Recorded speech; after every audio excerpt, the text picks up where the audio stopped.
అమెరికాకి సంబంధించినటువంటి ఓ మంత్రి గారు కూసిన కూత. మనం దాని గురించి కూడా మాట్లాడుకున్నాం. మన దేశంలోనే మొక్కజొన్నలు ఇప్పుడు కండి అంటాం. మామూలుగా మేము మా ఏరియాలో అయితే. మరి మిగతా చోట్ల ఏమంటారో తెలీదు. మొక్కజొన్న పొత్తు అంటారు ఇట్లా. మామూలుగా మొక్కజొన్న పొత్తులు వచ్చేటప్పటికి మనకి ఇప్పటికే బాగా పండుతుంటది. ఇప్పుడు 100 ఏది రూ. 100కి 12 ఇస్తున్నారు కొన్ని చోట్ల. 10 ఇస్తున్నారు. అంటే కాల్చనివి, పచ్చివి. అట్లా దొరుకుతున్నాయి. అలాంటిది అంటే అంత బాగా దొరుకుతున్నాయి.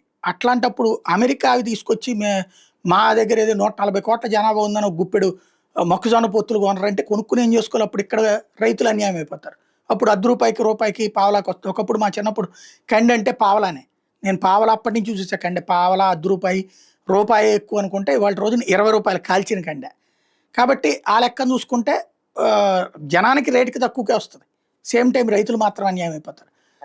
అందుకే భారత ప్రభుత్వం ఒప్పుకోవట్లేదు. కానీ వాళ్ళు అమెరికా ఎందుకు దాని మీద ఒత్తిడి తెస్తుంది? వాళ్ళ వాణిజ్య మంత్రి ఏడవడానికి కారణం ఏంటంటే, ప్రపంచంలో అత్యధికంగా మొక్కజొన్న ఉత్పత్తి చేస్తున్న తొలి 10 దేశాలు అమెరికాతో పాటు భారత్ కూడా ఉంది.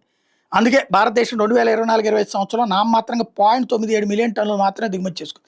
అవి కూడా మయన్మార్ నుంచి 0.53 మెట్రిక్ టన్నులు, ఉక్రెయిన్ నుంచి 0.39 మెట్రిక్ టన్నులు దిగుమతి చేసుకుంది. అతి స్వల్పంగా 1100 టన్నులు మాత్రం అమెరికా నుంచి తీసుకున్నాం మనం. దీనికి తోడు 0.5 మిలియన్ టన్నుల వరకు 15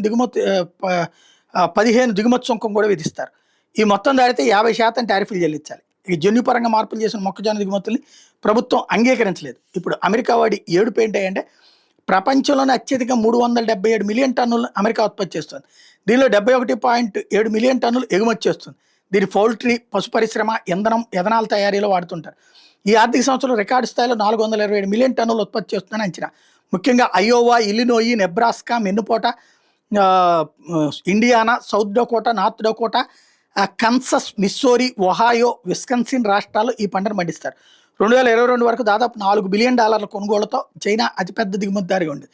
కానీ ఆ తర్వాత పరిస్థితిని మారుతూ వచ్చి 2024లో కేవలం $331 మిలియన్ విలువైన మొక్కజొన్నను మాత్రమే అమెరికా నుంచి కొనుగోలు చేసింది. కేవలం మెక్సికో, జపాన్, కొలంబియా మాత్రమే ఇప్పుడు కొనుగోలు చేస్తున్నటువంటి పరిస్థితి. అది అమెరికాకి పెద్ద షాకింగ్ పరిణామం అయిపోయింది. చైనా మీద ట్రంప్ వాణిజ్య యుద్ధం మొదలు పెట్టడంతో బీజింగ్కి చిరెత్తుకొచ్చి మొక్కజొన్న దిగుమతులు $2.4 మిలియన్ పరిమితం చేసింది. దీంతో అదనపు పంటను విక్రయించడానికి ట్రంప్ సర్కార్ సరికొత్త మార్కెట్లో ఎదుగుతోంది. అందుకనే లుట్టిక్ ఈ ప్రకటన చేసుకొచ్చింది. భారత్ మీద ఎందుకయ్యా వీళ్ళ ఏడుపు అంటే, మొక్కజొన్న డిమాండ్ వేగంగా పెరుగుతుందని అమెరికా వ్యవసాయ శాఖ నివేదిక ఇచ్చింది. 22-23లో 34.7 మిలియన్ టన్నులు ఉంటే 40కి వచ్చాడు 98 మిలియన్ టన్నులు. ఇప్పుడు చాలామంది మనకి సమోసాలు, కార్న్కి సంబంధించినటువంటి అనేక వంటలు వచ్చేసినాయి, అలవాటు అయిపోయినాయి మనకి. కాబట్టి మనం ఎక్కువగా తింటున్నాం అనమాట.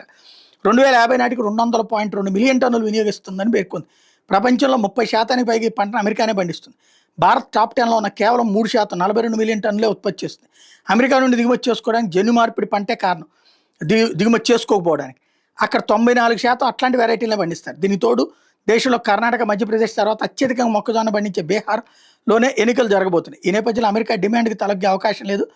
అక్కడ కేజీ ₹15 లభిస్తుంది. భారత రైతులు కేజీ ఉత్పత్తికి ₹22-23 ఖర్చు చేస్తున్నటువంటి సిచ్యుయేషన్. ఒకవేళ జన్యు మార్పిడి మొక్కజొన్న దిగుమతి చేసుకున్నా కూడా దాన్ని ఎథనాల్, పెట్రోల్ తయారీకి మాత్రం వినియోగించాలని నీతి ఆయోగ్ సూచించింది. కాకపోతే ఇది ఎంతవరకు అమలవుతుందనేది చూడాలి.